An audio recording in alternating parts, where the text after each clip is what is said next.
നമസ്കാരം. ഇന്നലത്തെ UEFA nations ലീഗിൻ്റെ സെമി ഫൈനലിൽ ഫ്രാൻസും സ്പെയിനും തമ്മിലുള്ള സെമി ഫൈനലിൽ എന്താ പറയുക, ഒരു ഇൻ്റർ മിലാനും ബാഴ്സലോണയും തമ്മിലുള്ള കളി നടന്ന പോലത്തെ ഒരു കളിയാണ് നടന്നത്.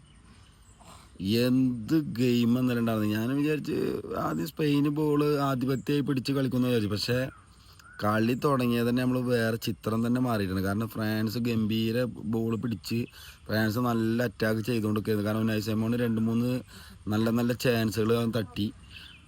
ഫ്രാൻസാണ് കളിച്ചുകൊണ്ടിരുന്നത്. ഒരു 10-20 മിനിറ്റ് വരെ ഫ്രാൻസാണ് കളിച്ചത്. ആ 20 മിനിറ്റിൽ സ്പെയിനൊരു ഗോൾ അടിച്ചു.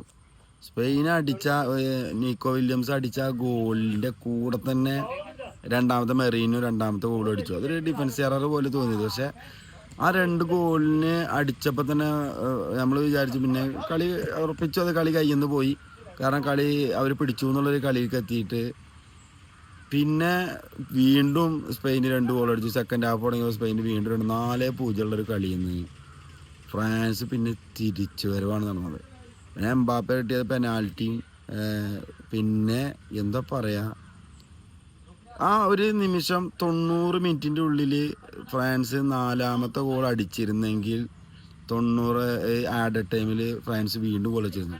കാരണം നമ്മളെ അത് സ്വാഭാവികമാണ്. കാരണം സ്പെയിൻ പോലത്തെ ഒരു ടീം അവർ 4 ഗോളിന് ജയിച്ചിരിക്കുകയാണ്. അവരവരുടെ പ്ലെയേഴ്സിനൊക്കെ 4-5 ഗോളായപ്പോൾ അവർ ഒരുപാട് പ്ലെയേഴ്സിനെ അവർ മാറ്റി. എന്തായാലും ജയിച്ച് നിൽക്കുമ്പോൾ നമ്മളെ മൈൻഡ് സെറ്റ് ആറ്റിറ്റ്യൂഡൊക്കെ വരും. കാരണം കളി ഉള്ള ജയിച്ചപ്പോൾ നമ്മൾ ആസ്വദിച്ച് കളിക്കാറ് ലെവലുണ്ടാവും. പക്ഷേ ഫ്രാൻസിന് അങ്ങനെ ആയിരുന്നില്ല. ഫ്രാൻസിന് എന്ത് വില കൊടുത്തും തിരിച്ചു വരണം, അത് കംബാക്ക് അടിക്കണം എന്നുള്ള ലെവലിലാണ് ഫ്രാൻസ് കളിച്ചിരുന്നത്. അത് ആ റയാൻ ചെർക്കി വന്നതിൽ റയാൻ ചെർക്കിയുടെ ഗോൾ ഒരു രക്ഷയില്ല. ഗോളും ഒരു അസിസ്റ്റും കൊളംബുവാനിക്ക് കൊടുത്ത അസിസ്റ്റും അവിടെ വന്നതിൽ കളിയുടെ ഗതിയെ മാറി. കളി കാരണം 5-4 ഒരു നിമിഷം സ്പെയിനിൻ്റെ കോച്ചിനെയൊക്കെ കാണിക്കുമ്പോൾ തന്നെ നമുക്ക് മനസ്സിലാണ്ട് ആൾക്ക് ആകെ എന്താ പറയുക വെപ്രാളായി. കാരണം കളി കയ്യിൽ നിന്ന് പോകുന്നുള്ള രീതിക്ക് എത്തി. 5-4 സ്കോർ വന്നു. ആ 90 മിനിറ്റിൽ 4ാമത്തെ ഗോൾ വന്നിക്കുകയാണെങ്കിൽ ഉറപ്പാണ് ആഡ് ടൈമിൽ അടുത്ത ഗോളും വരുന്നുള്ളത്. കളി എന്താ പറയുക, ക്ലാസിക് ത്രില്ലർ എന്ന് പറഞ്ഞു കഴിഞ്ഞാൽ എന്താ ഗെയിം. ലാമിൻ യമാൽ 17 വയസ്സിൽ എന്താ, ഞാൻ ആരാണ് ബാലൻഡിയോറിൻ്റെ വിന്നർ എന്ന് ഈ കളി തീരുമാനിച്ച് കാണാമെന്ന് പറഞ്ഞതാണ്. അവൻ്റെ കാര്യം പിന്നെ പറയാതിരിക്കരുത്. അവന് കിട്ടിയ ചാൻസ് അവൻ ഗോൾ അടിക്കുന്നുണ്ട്.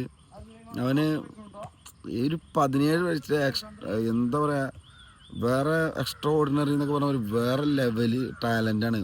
17 വയസ്സിൽ വർത്തമാനം പറച്ചിൽ മാത്രമല്ല കളിയിലവൻ കാണിക്കുന്നുണ്ട്. പക്ഷേ ഇന്നലത്തെ മത്സരം ഫ്രാൻസിനെ 4 ഗോളിന് കിട്ടി. ഫ്രാൻസ് ഒന്നുമില്ല എന്ന് വിചാരിച്ച ഫ്രാൻസിൻ്റെ ഒരു കംബാക്ക്. അതാണ് ഫുട്ബോൾ എന്ന് പറഞ്ഞു കഴിഞ്ഞാൽ. ആ 90 മിനിറ്റ് കഴിയുന്നവരെയും നമ്മൾ അലേർട്ടായിരിക്കുക എന്നുള്ളത് വളരെ ഇമ്പോർട്ടൻ്റ് ആയ കാര്യമാണ്.